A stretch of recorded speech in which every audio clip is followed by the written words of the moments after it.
To excuse Muslim acts of violence, a Muslim woman came up with this what about question. And a devout Christian bombs, an abortion facility. Do you accept that that devout Christian is also utilizing certain appropriate verses from the New Testament? First of all, this hypothetical situation of Christians committing acts of terror because of their faith is very rare to the point of non-existent. On the other hand, only people belonging to a certain religion of peace do it all the time in the name of their God and religion. Since 9/11 alone, Charlie, so that's 24 years, there have been 47,000 plus terror attacks committed by Islamic terrorists in nearly 70 countries. And now there are multiple databases that you can use to prove that this number is correct. 47,000 terror attacks. So that should give you a sense of whether Islam is compatible with the West or not.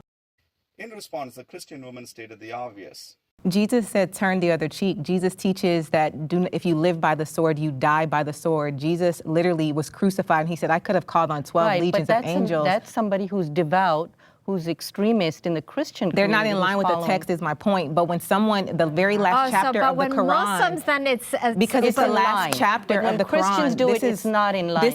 I think that's a huge discrepancy. That's the text. This is Muhammad's marching orders. It's very last. So that particular chapter is of extreme interest to me, amongst other chapters, but it's the last text, and it's essentially the marching orders. And as I stated, it begins with a disavowal of all previous treaties, and it's very violent. It's very uncomfortable for me to read that text. I don't like it. I'm not putting things into the text or extrapolating things from my perspective. I think there are absolutely peaceful Muslims, but being a peaceful Muslim does not mean that we're not Muslims, in other words, yeah.